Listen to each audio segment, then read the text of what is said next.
Reincarnation ng businesswoman sa school. Kabanata 121. Siyempre, sabi ni Guning. Pagkatapos ay inanyayahan niya silang maupo, makiupo na kayo. Binati sila ni Zhou Zhenghong ng may malaking paggalang, natutuwa akong makilala ka, Master Bai, Master Yan at Master Fu. Ang utos na binati ni Zhou Zhenghong sa kanila ay kabaligtaran ng kay Guning, dahil si Master Bai ang pinakamataas sa kanilang ranggo. Hindi iyon alam ni Guning. Binati niya lamang sila ayon sa pagkakakilala. Lampas sa imahinasyon ni Zhou Zhenghong na kilala ni Guning ang mga maimpluwensyang lalaki, lalo na si Master Bai. Ikinagagalak na makilala ka, Mr. Zhou. Kilala ni Master Fu at Master Yan si Zhou Zhenghong, ngunit hindi sila pamilyar sa kanya. Kahit na curious sila sa relasyon ni Guning at Zhou Zhenghong, hindi sila nagtanong, dahil wala itong kinalaman sa kanila. Tuwang-tuwa si Zhou Zhenghong na makilala sina Master Yan at Master Fu. Ikaw ba talaga ang babaeng nakilala natin kahapon? Tumingin si Master Bai kay Guning. Masyado siyang nagulat para maniwala. Alam na ito ni Master Bai, ngunit gusto niyang tiyakin ang kanyang sarili, dahil ibang-iba si Guning ngayon sa kahapon. Oo. Kung hindi ko malalaman na ikaw si Master Bai, sabi ni Guning na may ngiti sa kanyang mukha. Haha, tama ka. Ang galing mo talaga na kaya mo sa murang edad. Malinaw na pinuri siya ni Master Bai. Mga ad ng Pub Future.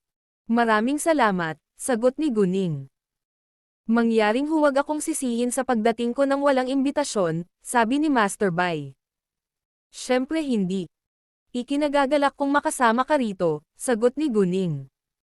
Bagamat hindi niya alam ang background ni Master Bai, alam niyang napaka-impluwensya nito. Girl Gu, mag-ingat ka. Nandito si Master Bai para sa isang layunin, sabi ni Master Fu na parang may masamang mangyayari. Nang marinig iyon, nairita si Master Bai. Master Fu, isipin mo ang iyong mga salita. Huwag mong sirain ang reputasyon ko. Then anong ginagawa mo dito? Sabi ni Master Fu na may galit sa kanyang mga mata. Nandito ako para kay Girl Gu. Gusto kong makipagkaibigan sa kanya. Pwede mo siyang maging kaibigan kaya ko rin. Nagtalo si Master Bai. Hindi napigilan ni Guning na mapaungol sa tawa. Akala niya lahat sila ay kaibig-ibig na parang kaibig-ibig na mga bata, ngunit oras na para mag-order, kaya't pinutol niya ang mga ito. Sige, order muna tayo. Alam nilang lahat na hindi nagkukulang sa pera si Guning, kaya hindi sila nag-atubiling umorder ng kanilang mga paborito, ngunit ang mga ulam ay simple at mabuti para sa kalusugan. Hindi rin sila mahal. Girl Gu, ano ang gusto mong tulungan ni Master Fu? Tanong ni Master Yan. Nako, magbubukas ako ng isang kumpanya ng alahas, at kailangan ko munang ayusin ang pagpaparehistro at ilang mga dokumento. Sa tingin ko, magiging mas mabilis kung matutulungan ako ng isang may kapangyarihan sa lipunan ngayon. Kaya umaasa ako na matutulungan ako ni Lolo Fu, sabi ni Guning. Ayaw niyang magtago, dahil kailangan niya rin ang tulong nila sa hinaharap. Nasaksihan ng L1 Legon ang unang publikasyon ng kabanatang ito sa N0 Wellbeing. Ano? Magbubukas ka ng kumpanya ng alahas. Parehong si Master Yan at Master Bai ay nagulat at hinangaan din siya. Nagplano siyang magpatakbo ng isang startup sa kanyang murang edad. Siya ay talagang ambisyoso at determinado. Gayunpaman, dahil estudyante ako ngayon, hindi ko kayang harapin ang lahat. Kaya kinuha ko si Uncle Joe para tulungan ako, at ako ang magiging boss behind the scene, dagdag ni Guning. Kilala ng mga master na iyon si Zhou Zhenghong. Bagamat hindi sila pamilyar sa kanya, narinig nila na kaya niyang gawin iyon. Tungkol naman sa dahilan kung bakit biglang nagkaroon ng ibang may-ari ang Zufu Jewelry kalahating taon na ang nakalipas, tama rin ang hula nila na dahil ito kay Xiaoping. Hindi nila alam ang relasyon ni Guning at Zhou Zhenghong. At wala silang intensyon na magtanong, ngunit dahil hinayaan ni Guning si Zhou Zhenghong na mamuno sa kumpanya, dapat itong magtiwala ng husto sa kanya. Ibig sabihin, kailangan nilang maging close, kaya hindi na nila kailangan pang magtanong. Gayunpaman, kung alam nila na si Guning ay mayroon lamang Zhou Zhenghong sa maikling panahon, mabigla sila. Hindi lahat ay maaaring magtiwala sa ibang tao sa loob ng maikling panahon. Mga ad ng Pub Future. Malapit nang magbukas ang tindahan ko. Mangyaring pumunta upang dumalo sa aking pambungad na seremonya. Malaking tulong ito kung handa kayong pumunta, iniaya sa kanila ni Guning. Sure, we will, walang pag-aalinlangan nilang sagot. Sa panahon ng pagkain, ang kapaligiran ay napaka-harmony na ang iba ay napagkakamalan silang isang pamilya. Maliban kay Zhou Zhenghong, na medyo kinakabahan. Si Master Bai at iba pang mga nakatatanda ay napaka-impluwensyal kung tutuusin. Bahagyang nabahala si Zhou Zhenghong sa harap nila. Tutulungan sila ni Master Fu na ipaalam sa pinuno ng Industry and Commerce Bureau, ngunit si Zhou Zhenghong mismo ay kailangan pa ring ayusin ang mga dokumento. Gayunpaman, sa tulong ni Master Fu, magiging mabilis at maayos ito. Pagkatapos noon, kailangan lang ni Zhou Zhenghong na anyayahan sila sa isang pagkain, at padalhan sila ng mga regalo. Sa impluwensya ni Master Fu, maaaring laktawan ni Zhou Zhenghong ang mga bagay na iyon. Gayunpaman, kailangan niyang buuin ang kanyang network, kaya kailangan pa rin niyang gawin ang mga bagay na iyon. Pagkatapos kumain ay naghanda na ang lahat para umalis. Sa sandaling umalis sila sa restaurant, sinabi ni Master Yan, "Girl Go, mangyaring maghintay ng isang segundo. Magpapakilala ako sa iyo ng isang lalaki." Naguguluhan si Guning. Samantala, ibinoka ni Master Bai ang kanyang bibig. "Oh, nandito na rin ang anak mo." Nang marinig iyon, tumingin si Guning. Nakita niya ang ilang nasa katanghaliang gulang na mga lalaki na nag-uusap sa unahan sa kalsada, ngunit kasabay nito, biglang dumilat si Guning na may lamig sa kanyang mga mata. Isang pulang batik ang gumagalaw sa mukha ng isang nasa katanghaliang gulang na lalaki sa gitna nila. Sa huli ay huminto ito sa gitna ng mga kilay ng lalaki. Walang pagkaantala, sumugod si Guning. "Hoy!" Nagulat si Master Bai at ang iba pa sa biglaang pagkilos ni Guning. Ano ang mali? Gayunpaman, bago nila napagtanto kung ano ang nangyari ang aksidente. Ang nasa katanghaliang gulang na lalaki ay tinamaan ng malakas ni Guning at nahulog sa isang tabi.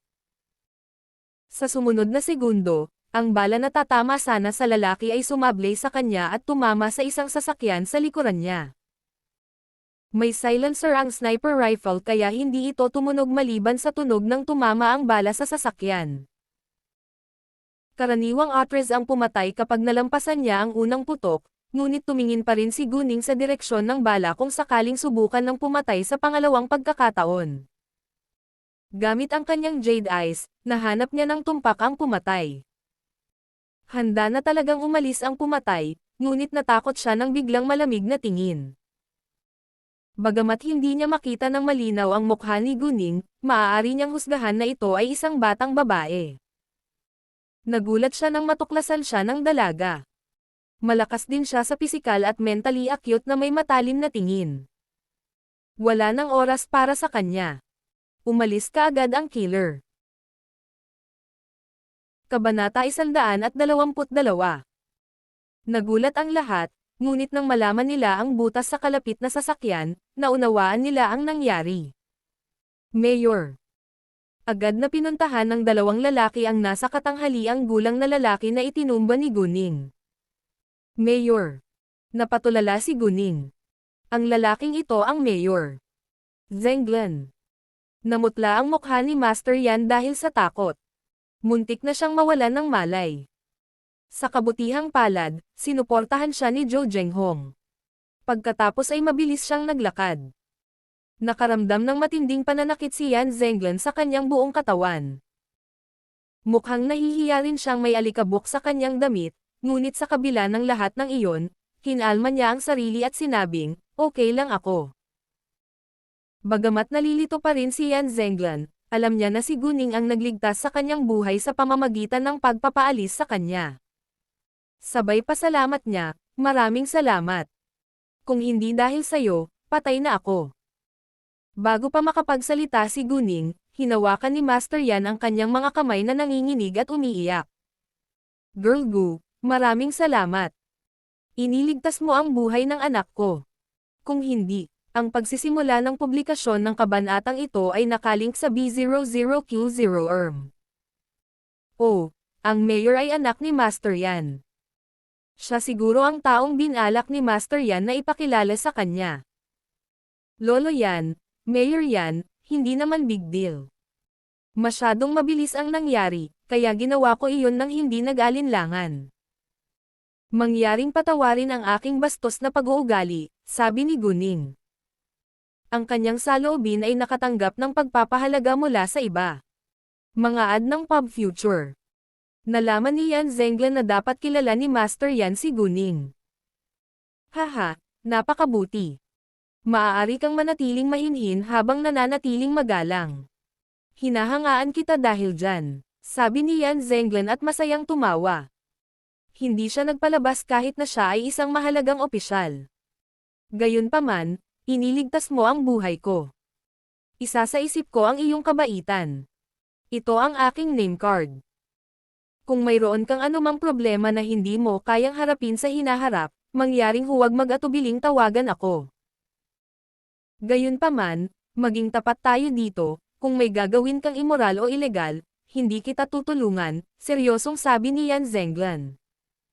Naglabas siya ng name card na ibinigay kay Guning. Maraming salamat, tinanggap ni Guning ang name card. Master Yan, sa tingin ko hindi mo na kailangang ipakilala sila sa isa't isa. Kung wala kang Girl Gu dito, malamang, sabi ni Master Bai. Nabigla pa rin siya sa kilabot. Nang marinig iyon, naisip ni Yan Zenglan kung ano ang nangyayari. Binalak ng kanyang ama na ipakilala siya sa batang babae na ito, upang matulungan niya ito, ngunit sa hindi inaasahang pagkakataon, nailigtas nito ang kanyang buhay. Walang nakakaalam kung ano ang mangyayari sa susunod na segundo. Boss, okay ka lang ba? Nag-aalalang tanong ni Zhou Zhenghong kay Guning. Oh, Girl Gu, okay ka lang. Ang iba ay biglang napagtanto na hindi pa nila nasusuri ang kaligtasan ni Guning, naganap na walang galang. Ayos lang ako. Hindi mo kailangang mag-alala, sagot ni Guning. Napakagandang marinig iyon, sabi ni Master Fu at ng iba pa, sa wakas ay gamaan ang pakiramdam. Bagamat lahat sila ay nabigla at naguguluhan kung bakit niya nadiskubre ang sniper, hindi na sila nagtanong. Pagkatapos noon ay nagpaalam na sila sa isa't isa. Nang wala na sina Guning at Zhou Zhenghong, mukhang labis na hindi nasisiyahan si Yan Zenglan. Lao Li, pumunta ka at imbestigahan ang nangyari. Gusto kong malaman kung sino ang nasa likod nito. Oo, Ginoo, sagot ni Lao Li, ang nasa katanghaliang gulang na lalaking nakatayo sa tabi ni Yan Zenglan na nakasot, nang may paggalang. Siya ang direktor ng Public Security Bureau sa CTG, Li Fang. Si Li Fang ay kasama ni Yan Zenglan. Kung nasa panganib si Yan Zenglan, hindi rin siya magiging ligtas. Hindi pa nila alam kung sino ang nasa likod nito, pero alam nilang pareho ang nangyayari. Ito ay nasa pangunahing punto ng paglilipat ng mga opisyal, at walang sino man ang may kalakal sa Yan Zenglan. Ito ay dapat na kanyang mga karibal sa politika. Kung hindi, ito rin ay maaaring mga kaaway ni Yan Zenglan, ang mga inalis ni Yan Zenglan sa kanilang mga opisina dahil sa kanilang malubhang ilegal na gawain. Pagkatapos ay gumawa ng kaayusan si Yan Zenglan na umalis ang matatandang lalaking iyon bago siya bumalik sa gobyerno. Sa isang restaurant malapit sa bintana sa ikalawang palapag, nasaksihan ni Sito Ye at Chu Xuanfeng ang lahat. Lahat sila ay namangha sa mabilis na pagkilos ni Guning. Mga ad ng Pub Future. Alam nila na siya ay isang tao, ngunit hindi nila alam na siya ay napakahusay. Napalunok ng malakas si Chu Xuanfeng, at sinabi sa takot, Jesus, hindi siya kapanipaniwala. Maaari pa niyang matuklasan ang sniper, at nailigtas ang lalaki sa loob ng maikling panahon. Hindi ko kakayanin ang sarili ko. Hinahangaan na ngayon ni Chu Xuanfeng si Guning. At the same time, sobrang disappointed siya. Anong gagawin ko? Sobrang nahihiya ako ngayon. Si Sito Ye ay nanatiling tahimik, ngunit kailangan niyang aminin na si Guning ay talagang mahusay. Biglang nagkaroon siya ng matinding interes sa babaeng ito. Sino ang mananalo kung sila ay nasa isang laro? Guning. Pupunta siya at iimbestigahan ang babaeng ito mamaya. Samantala, si Zhou Zhenghong ay nagmamaneho papunta sa processing plant kasama si Guning. Kailangan niyang bisitahin ang processing plant bago siya bumalik sa CTF. Habang nasa daan, tinanong ni Guning si Zhou Zhenghong, "Tito Zhou, alam mo ba ang background ni Master Bai?" Si Master Bai ay pinangalan ng Bai Rakshuan. Siya ang pangatlo sa pinakamayamang tao sa CTG na may 30 bilyong yuan sa mga asset. Siya ay kasangkot sa maraming mga industriya, ngunit higit sa lahat ay kasangkot sa tabako at gamot. Ang dalawang iyon ay ang mga pangunahing industriya sa CTG, sabi ni Zhou Zhenghong. Nang marinig iyon, labis na nagulat si Guning. Hindi niya alam na napakalakas ni Master Bai. Kung dadalo si Master Bai sa kanyang opening ceremony, magdudulot ito ng sensasyon. Hindi na niya kailangan pang mag-promote. Si Master Bai ang magiging live na patalastas niya. Kahit kailan, mag-a-advertise siya. Haharapin ito ni Zhou Zhenghong. Sa processing plant, nasa kalagitnaan na ng paggawa ng alahas si Chang Qingshan at ang iba pa. Gumamit sila ng mga makina upang i-proseso ang medium-high level na jade, habang pinoproseso ang high-level na jade sa pamamagitan ng kamay. Nasa kanila ang mga uri ng alahas. Hindi makikialam si Guning. Nang halos ikatlo ng hapon, hinatid ni Zhou Zhenghong si Guning sa airport. Ang kanyang eroplano ay aalis ng alas 4:30 ng hapon.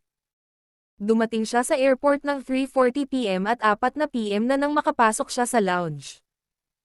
Biglang umupo si Guning. Higit sa 10 minuto ang layo mula sa oras ng pag-alis. Sa sandaling umupo siya, isang nagulat na boses ng lalaki ang tumunog sa malapit, "Ikaw." Nang marinig iyon, tumingin si Guning sa kanya.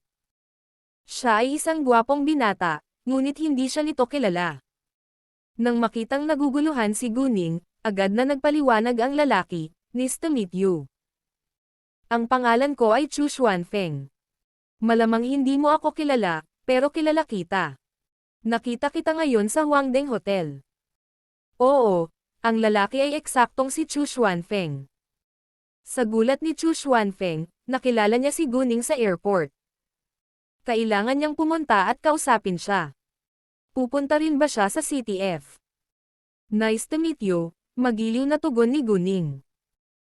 Nang mapansin na tuwang-tuwa ang lalaki, alam ni Guning na malamang nakita niya itong iniligtas ang alkalde. "Pupunta ka ba sa CTF?" tanong ni Chu Xuanfeng. "Oo," sagot ni Guning. Kabanata 123. Ako rin. Nakatira ako sa CTF. How about you? Bibisitahin mo ba ang CTF, o doon ka rin nakatira? Tanong ni Chu Xuanfeng. Nakatira din ako sa CTF, sabi ni Guning. Matapos ang maikling oras ng pag-uusap ay nag-abroad na sila. Si Chu Xuanfeng ay hindi umupo kasama si Guning, ngunit muli silang nagkita nang makababa sila ng eroplano. "Saan ka pupunta? Pwede ba kitang tulungan?" Magalang na tanong ni Chu Xuanfeng. Ayaw niyang mabigatan si Guning, kaya idinagdag niya, "Narito ang kapatid ko para sunduin ako." "Salamat, pero kaya kong bumalik sa sarili ko," pagtanggi ni Guning. Hindi iginiit ni Chu Xuanfeng. Hindi sila pamilyar pagkatapos ng lahat. Hindi nararapat kung pipilitin niya. Nang nasa labasan na sila, ang paningin ni Guning at Chu Xuanfeng ay sabay na nahulog sa iisang tao. Nakita rin sila ng taong may pagtataka. "Chu Peihan, bakit siya nandito?" Nalito si Guning. Sabay takbo ni Chu Peihan. Hinawakan niya ang kamay ni Guning, nasa sabik na nagtanong, "Boss, paano mo dumating kasama ang aking kuya?" Mga ad ng Pub Future. "Ikaw kuya." Natulala si Guning sa isang segundo. Tumingin siya kay Chu Xuanfeng, at lubos na nabigla. Si Chu Xuanfeng ang nakatatandang kapatid ni Chu Peihan. Nagkataon lang. Si Chu Xuanfeng ay nagulat din. Kilala ni Guning ang kanyang nakababatang kapatid na babae. Teka, boss. Bakit tinawag ni Peihan na boss si Guning? Ano ang nangyayari? Bagamat hindi niya alam ang mga detalye, nahulaan niya ang dahilan. Kung tama ang hula niya, dapat humanga si Chu Peihan sa pambihirang kakayahan ni Guning, kaya tinawag niya ang kanyang amo. Tunay na kilala ni Chu Xuanfeng ang kanyang nakababatang kapatid na babae.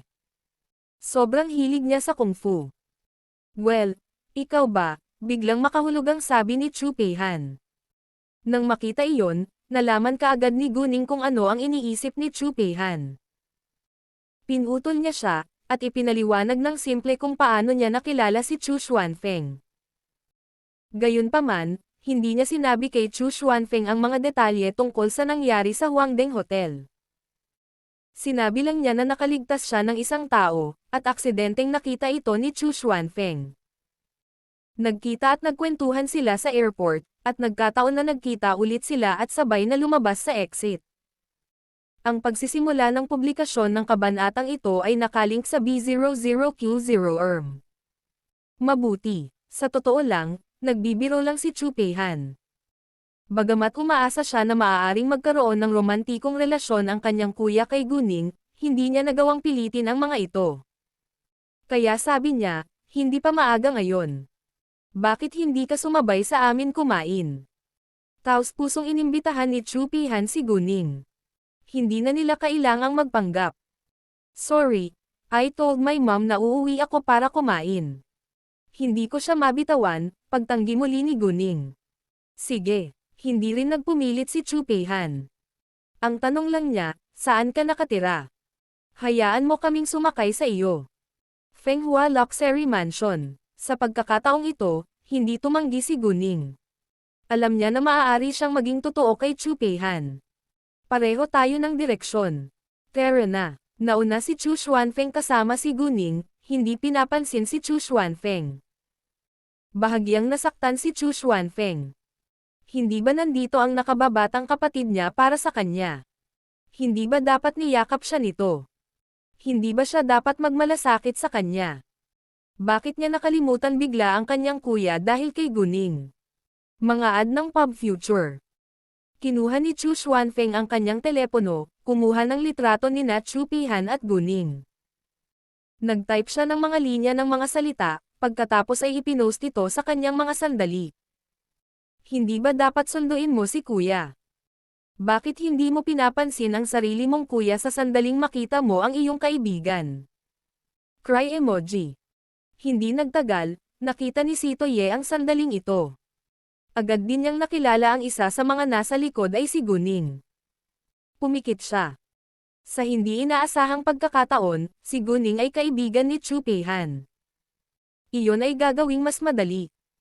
Habang nasa daan, patuloy na nakikipag-usap si Chu Peihan kay Guning. Si Chu Xuanfeng ay hindi nagkaroon ng pagkakataon na makilahok. Hindi siya masaya, ngunit nanatiling tahimik. Siya ay isang maginoo, at hindi gustong makagambala sa kanila. Nais din niyang mag-iwan ng magandang impresyon kay Guning. Nagpaalam si Guning sa kanila at bumaba ng sasakyan pagdating nila sa Fenghua Luxury Mansion. Pagkaalis ni Guning, isang driver na lang, si Chu Xuanfeng at ang kanyang nakababatang kapatid na babae sa kotse. Nagtanong si Chu Xuanfeng, Han, hindi pa kita nakitang ganito kalapit sa ibang tao. At tinatawag mo pa siyang boss mo. Napakagaling ni Ningning. Madali niya akong matatalo sa loob ng 10 galaw, sabi ni Chu Peihan na may wagas na paghanga at paggalang kay Guning. Sumang-ayon si Chu Xuanfeng. Kahit siya ay humanga sa pambihirang kakayahan ni Guning, lalo pa si Chu Peihan. Sigurado rin siya na hindi dapat ginamit ni Guning ang kanyang buong puwersa. Kung hindi, matatalo si Chu Peihan sa loob ng 3 paggalaw. Oh, bakit hindi mo subukan kay Ningning balang araw? Curious ako kung sino ang mananalo. Sinabi ko iyan kay Ningning noong isang araw, at pumayag siya, sabi ni Chu Peihan na may matinding pananabik. Hindi niya nakita ang tunay na kapangyarihan ni Guning, kaya talagang curious siya sa kakayahan ni Guning. Si Chu Xuanfeng mismo ang nakakita nito. Kaya nakaramdam na siya ngayon ng sulok. Dati, pumayag siya ng walang pag-aalinlangan, pero ngayon, nawala na ang tiwala niya. Gayunpaman, gusto pa rin niyang subukan. Pagkatapos ng ilang segundo ng pag-aatubili, sinabi niya, mahusay. Nang sa wakas ay nakauwi na si Guning, 6:30 na ng gabi. Inihanda ni Guman ang pagkain at naroon din ang pamilya ni Guqing. Sila ay naghihintay para sa kanya, ngunit silang lahat ay tila hindi nasisiyahan. Naramdaman ni Guning na kailangang may mali. Nag-aalalang tanong niya, Nay, Tiya, ano pong nangyari? Sumagot si Guqing, ito ang iyong panganay na tiyuhin. Ang kanyang panukala ay tinanggihan ni Executive Le. Kaya tumawag siya para tanungin kung may ginawa ka ba sa likod niya. Pinunapan niya kami dahil hindi kami tumulong sa kanya at hamarang sa kanyang paraan. Nang marinig iyon, inis si Guning at parang natatawa. Grabe iyan. Paano ko maaapektuhan ang desisyon ni Executive Le? At bakit ko siya tutulungan? Hindi ako walang hiya gaya niya. Eksakto. Kahit kailan, naniniwala na siya ngayon na ikaw ang may kasalanan. Galit na galit ako sa kanya. Nawalan pa nga si Guqing ng gana sa hapunan. Ayan, doon. Wala kaming ginawang mali. Huwag mo na lang silang pansinin, sabi ni Guning para aliwin sila. Pagkatapos ay may naisip siya at sinabing, oh. Naghanda ako ng mga alahas na gawa sa jade para sa inyong lahat. Kaming 4 na babae ay may bracelet, pendant at hikaw, habang si Tio naman ay may malapad na jade ring. Sabi ni Guning at agad niyang hinubad ang kanyang backpack. Ibinigay niya sa kanila ang full show na alahas para pasayahin sila. Tingnan ko. Patanjin ako. Natuwa kaagad si Guqing. Oh, may alahas din ako. Nagulat si Jiang Shu. Wala siyang pakialam sa mga alahas, ngunit ito ay mula kay Guning kaya dadalhin niya ito ng may kaligayahan. May isang salita mula sa aming mga pangalan sa loob ng mga bracelets at pendants. At ang aming mga Chinese zodiac sign ay nasa pabalat. Maaari mong piliin ang iyong mga hikaw ayon sa iyong kagustuhan.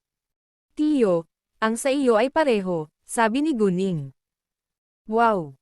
Napakaganda! Si Guqing ay lubos na natuwa. Talaga. Napakaganda nito. Napasimangot si Guman.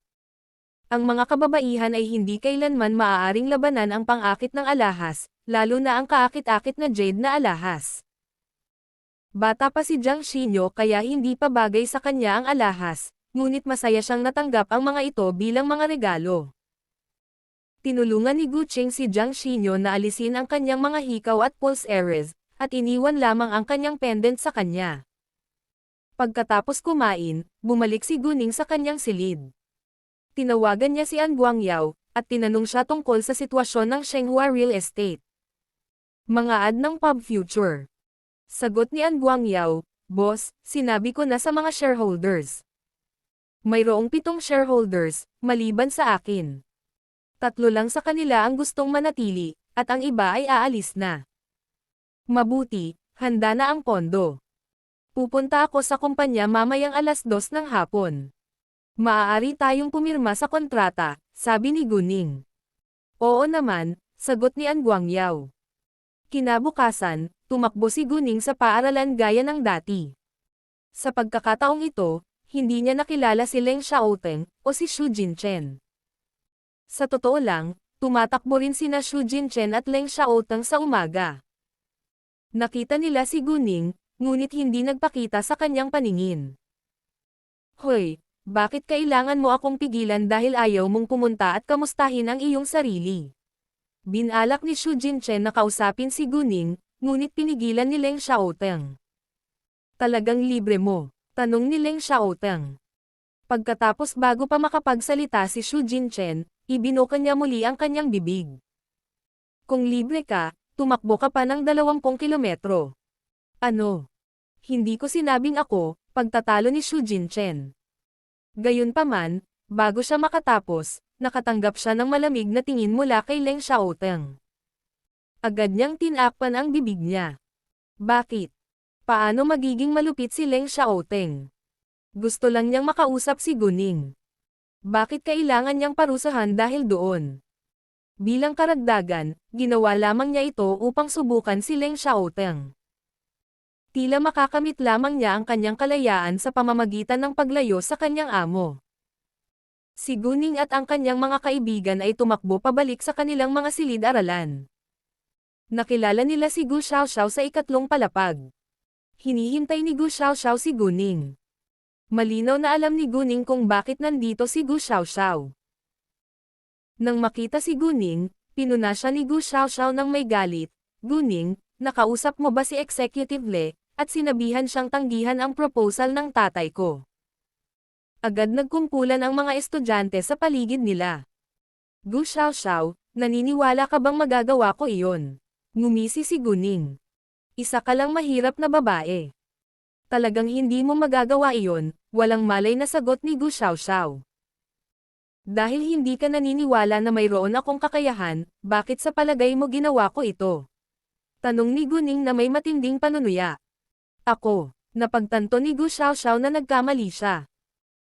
Gayunpaman, kahit na hindi siya naniniwala na magagawa iyon ni Guning, wala siyang maisip na ibang tao na maaaring gumawa nito. Bago makapagsalita si Gu Xiaoxiao, sinabi ni Guning, Gu Xiaoxiao, negosyo ay negosyo.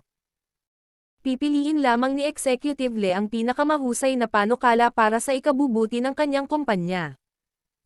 Ang iyong ama ay nagpapatakbo ng isang negosyo sa loob ng maraming taon. Paanong hindi niya iyon maiintindihan? Kung ang proposal ng iyong ama ay tinanggihan, ito ay nagpapatunay lamang na ang proposal ng iyong ama ay hindi ang pinakamahusay. At saka, kung ang iyong ama ay nagawang maging pinakamahusay, ang kanyang mga ari-arian ay magiging 200 milyong yuan, sa halip na 12 milyong yuan lamang. Mga ad ng Pub Future. Ikaw, nairita si Gu Xiaoxiao sa sinabi ni Guning. Alam niyang may katuturan ang mga salita ni Guning, ngunit ayaw niyang aminin ito. Alam mo nagsasabi ako ng totoo. Kung hindi ito naiintindihan ng iyong ama, malamang na malugi ang kanyang kumpanya sa malapit na hinaharap, dagdag ni Guning. Guning, ang lakas ng loob mong isumpa ang pamilya ko. Galit na galit si Gu Xiaoxiao. Ito ang katotohanan. Harapin mo, maangin na sabi ni Guning. Ikaw, namula ang mukha ni Gu Xiaoxiao sa galit, ngunit hindi niya alam kung paano makikipagtalo pabalik. At saka, huwag mo akong sisihin sa lahat. Hindi ibig sabihin ng tahimik lang ako ay mahina na ako. Kung kikilos ako, hindi mo kayang bayaran ang resulta, malamig na babala ni Guning sa kanya. Pagkatapos ay nagpaalam siya kay Chu Pihan at sa iba pa, at umalis sa kanyang silid-aralan kasama si Yumixi. Lahat ng mga nanonood ay hindi nagustuhan kay Gu Xiaoxiao, na lalong nagpagalit sa kanya. Habang pinapanood si Guning na umalis, si Gu Xiaoxiao ay nagsuot ng masamang mukha. Guning, hindi kita hahayaang makawala dito. Tara na at tingnan natin. Ang unang pagkakataon ng pagiging available ng kabanatang ito ay nangyari sa N0V3L, Bin. Sa unang klase, inihayag ng punong guro ang mga resulta ng buwanang pagsusulit na ito.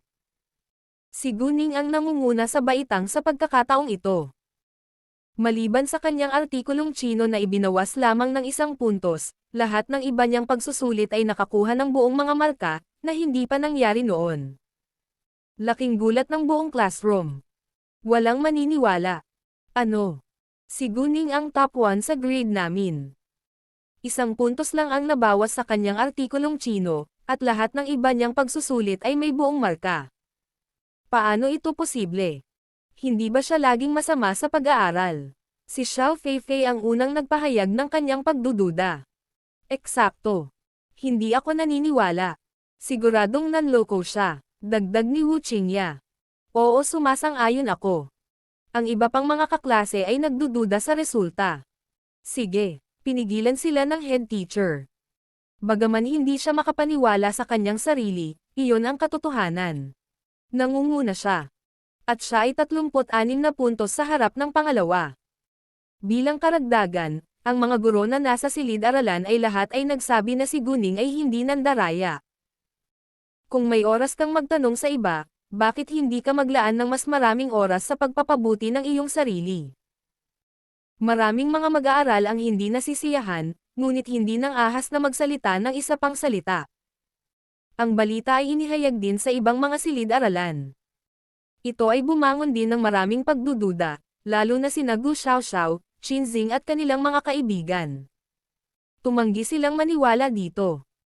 Ang tatlong mag-aaral na palaging nangungunang tatlo sa kanilang baitang ay nakaramdam ng labis na pagkadismaya.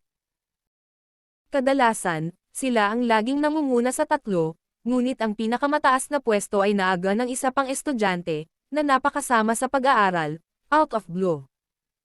Napakahirap para sa kanila na tanggapin ang katotohanan. Kabanata 125. Gayunpaman, wala silang magagawa tungkol dito. Maging ang guro ay nagsabi na si Guning ay hindi nanday, dahil siya ang unang nag-abot ng papel sa bawat pagsusulit. Nagulat din sina Moke, Chu Pihan at ang iba pa, ngunit pinili nilang maniwala kay Guning. Sa kanilang mga mata, si Guning ay hindi isang ordinaryong babae. Nang matapos ang klase, mabangis silang nag-usap sa kanilang WeChat group. Haoran. Boss, ang galing mo. Ikaw ang pinakamataas sa aming grado sa buwan ng pagsusulit na ito. Qin Zixen.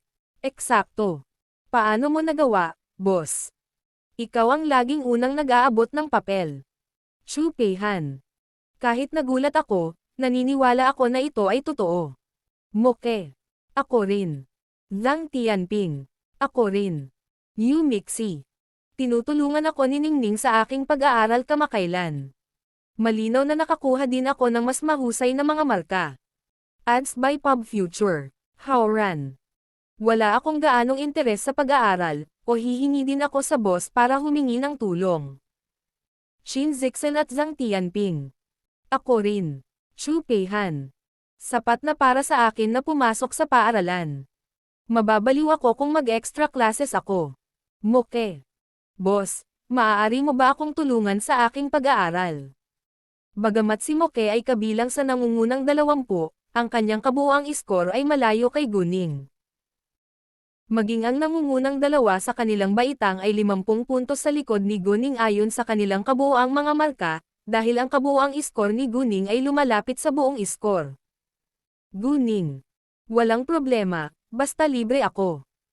Hindi inisip ni Guning na hindi niya kayang tulungan ang isang magaling na estudyante tulad ni Moke.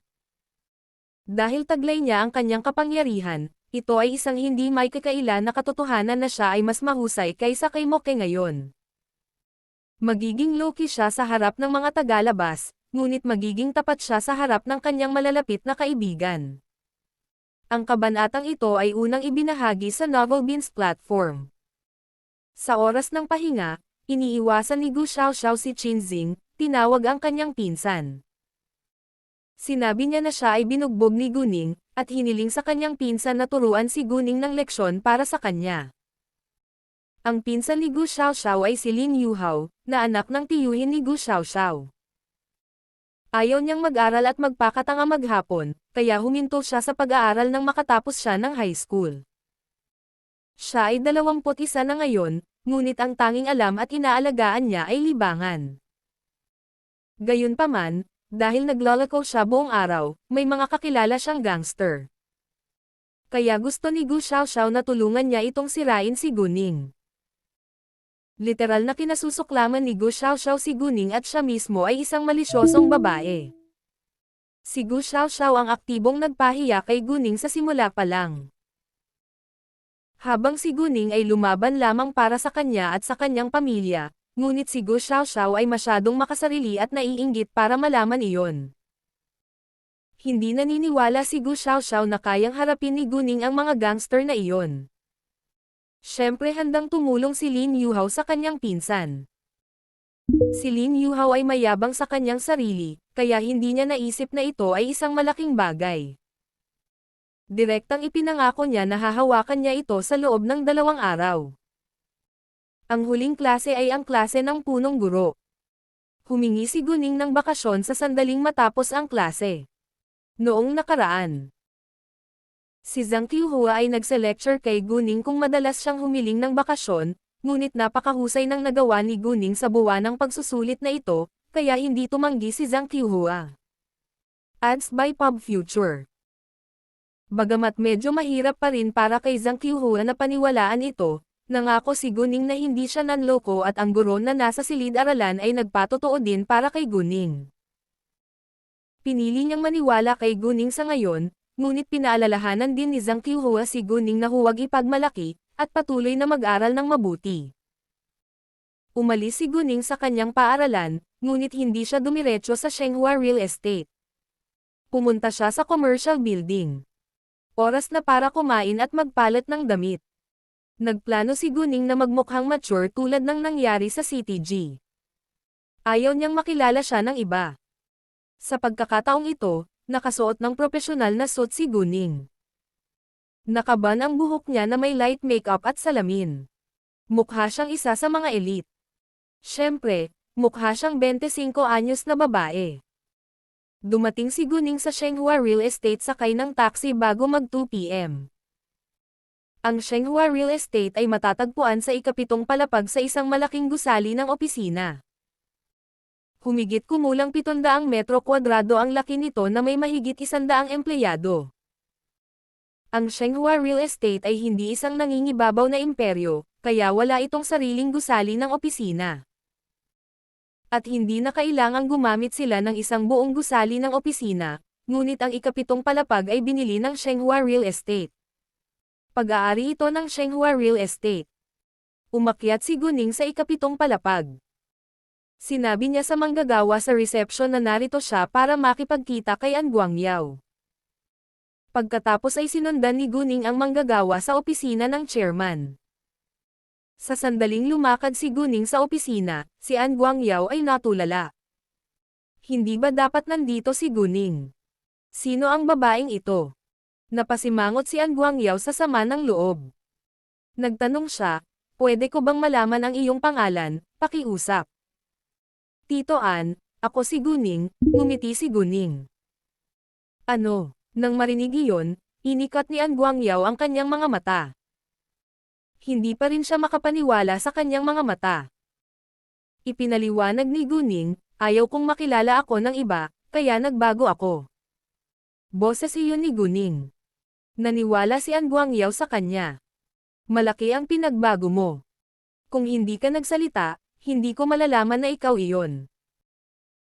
Sinabi ni Guning kay An Guangyao na huwag sabihin sa iba kung sino ang bumibili ng Shenghua Real Estate noon, kaya walang nakakaalam kung sino ang taong bibili ng Shenghua Real Estate. Gayunpaman, kahit sino pa ang bumibili, gusto lang ng Shenghua Real Estate ng sapat na pera. Pagkaraan ng ilang sandali, dumating ang isang abogado na nagtatrabaho sa Shenghua Real Estate. Sa 1:55 ng hapon, 7 shareholder ang tuloy-tuloy na pumasok sa silid. Nang 1 minuto na lang ang natitira, pumasok si An Guangyao kasama si Guning at ang abogado. Dahil sinabi na sa kanila ni An Guangyao, hindi na kailangan pang sabihin ni Guning. Kailangan lang niyang pirmahan ang kontrata at ilipat ang pera. Umabot ng halos kalahating oras para matapos ang lahat ng ito. Nandito ngayon si Guning sa ngalan ng mamimili. Maliban kay An Guangyao at sa abogado, walang nakakaalam ng tunay niyang pagkatao. Kinuha ni Guning si An Guangyao na kolektahin ang lahat ng share sa ilalim ng kanyang pangalan, pagkatapos ay ilipat ang mga ito sa kanya. Walang makakaalam kung sino ang taong bumili ng Shenghua Real Estate. Nagbayad si Guning ng 400 milyong yuan sa kabuuan. 300 milyong yuan ang lumipad sa pondo ng Shenghua Real Estate, habang ang iba pang 100 milyong yuan ay ginamit para bilhin ang lahat ng shareholders. Sa huli, si An Guangyao, na nagmamay-ari ng 55% shares, ay mayroon na ngayong 20% at matagumpay na nakuha ni Guning ang 70% shares sa ilalim ng kanyang pangalan. Nag-iwan sila ng 10% shares sa market gaya ng dati.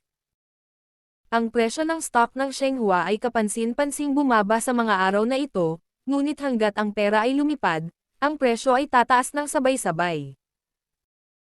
Matapos pirmahan ang kontrata, pumunta sina Guning, An Guangyao at ang abogado sa Industry and Commerce Bureau para maglipat ng equities. Pagkatapos, bumalik si An Guangyao sa kumpanya. Umalis din si Guning.